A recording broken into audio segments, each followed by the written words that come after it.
माता लक्ष्मी और भगवान विष्णु में लगी शर्त, किसकी भक्ति होती है सबसे ज्यादा। एक बार भगवान नारायण लक्ष्मी जी से बोले, लोगों में कितनी भक्ति बढ़ गई है, सब नारायण नारायण करते हैं।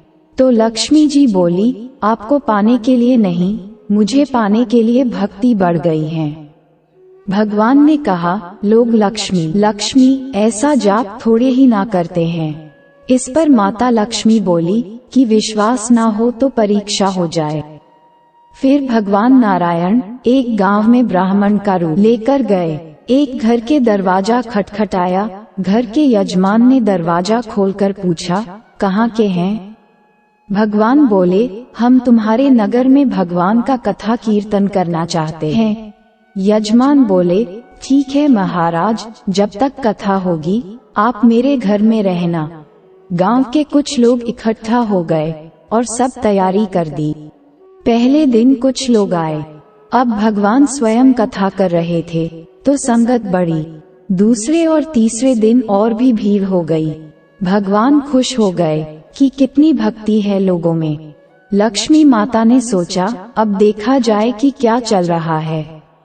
लक्ष्मी माता ने बूढ़ी माता का रूप लिया और उस नगर में पहुंची। एक महिला ताला बंद करके कथा में जा रही थी कि माता उसके द्वार पर पहुंची और बोली, बेटी जरा पानी पिला दें। तो वो महिला बोली, माताजी 3:30 बजे हैं, मुझे प्रवचन में जाना है। लक्ष्मी माता बोली, पिला दे बेटी थोड़ा पानी, बहुत प्यास लगी है। तो वो महिला लोटा भर के पानी लाए। माता ने पानी पिया और लोटा वापस लौटाया तो सोने का हो गया था। ये देखकर महिला अचंभित हो गई कि लोटा दिया था तो स्टील का और वापस लिया तो सोने का। कैसी चमत्कारिक माताजी हैं। अब तो वो महिला हाथ जोड़कर कहने लगी कि माताजी आपको भूख भी लगी होगी, खाना खा लीजिए। ये सोचा कि खाना खाएगी तो थाली, कटोरी, चम्मच, गिलास आदि भी सोने के हो जाएंगे। माता लक्ष्मी बोली, तुम जाओ बेटी, तुम्हारा प्रवचन का टाइम हो गया। वह महिला प्रवचन में आई तो सही, लेकिन आसपास की महिलाओं को सारी बात बताए। अब महिलाएं ये बात सुनकर चल रही सत्संग में से उठकर चली गईं। अगले दिन से कथा में लोगों की संख्या कम हो गई।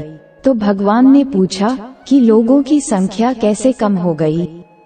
किसी ने कहा, एक चमत्कारिक माताजी आई है नगर में, जिसके घर दूध पीती हैं तो गिलास सोने का हो जाता है, थाली में रोटी सब्जी खाती हैं तो थाली सोने की हो जाती है। उसके कारण लोग प्रवचन में नहीं आते।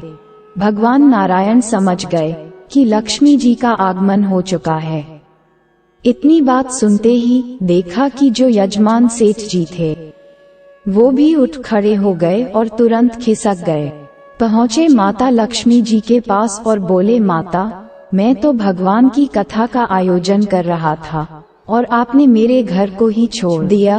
माता लक्ष्मी बोली, तुम्हारे घर में तो मैं सबसे पहले आने वाली थी, लेकिन तुमने अपने घर में जिस कथाकार को ठहराया है वो चला जाए तभी तो मैं आऊं। सेठ जी बोले, बस इतनी सी बात, अभी उनको धर्मशाला में कमरा दिलवा देता हूँ। जैसे ही भगवान कथा करके घर आए तो सेठ जी बोले, महाराज आप अपना बिस्तर बांधो, आपकी व्यवस्था अब से धर्मशाला में कर दी है। महाराज बोले, अभी तो 2-3 दिन बचे हैं कथा के, यहीं रहने दो। सेठ बोले, नहीं नहीं, जल्दी जाओ, मैं कुछ नहीं सुनने वाला, किसी और मेहमान को ठहराना है। इतने में लक्ष्मी जी आई और कहा कि सेठ जी आप थोड़ा बाहर जाओ, मैं इनसे निपट लूं। माता लक्ष्मी जी भगवान से बोली, प्रभु अब तो मान गए ना? भगवान नारायण बोले, हाँ लक्ष्मी, तुम्हारा प्रभाव तो है, लेकिन एक बात तुमको भी मेरी माननी पड़ेगी कि तुम तब आई जब संत के रूप में मैं यहाँ आया। संत जहाँ कथा करेंगे वहाँ लक्ष्मी तुम्हारा निवास जरूर होगा। ये कहकर नारायण भगवान ने वहाँ से वैकुंठ के लिए विदाई ली। अब प्रभु के जाने के बाद अगले दिन सेठ के घर सभी गांव वालों की भीड़ हो गई। सभी चाहते थे कि यह माता सभी के घरों में बारी बारी आए। पर ये क्या? लक्ष्मी माता ने सेठ और बाकी सभी गांव वालों को कहा कि अब मैं भी जा रही हूँ। सभी कहने लगे कि माता, ऐसा क्यों? क्या हमसे कोई भूल हुई है? माता ने कहा, मैं वहीं रहती हूँ जहाँ नारायण का वास होता है। आपने नारायण को तो निकाल दिया, फिर मैं कैसे रह सकती हूँ? और इतना कहकर माता लक्ष्मी चली गई। जो लोग केवल माता लक्ष्मी को पूजते हैं, वे भगवान नारायण से दूर हो जाते हैं। अगर हम नारायण की पूजा करें तो लक्ष्मी वैसे ही पीछे पीछे आ जाएगी, क्योंकि वो उनके बिना रह ही नहीं सकती।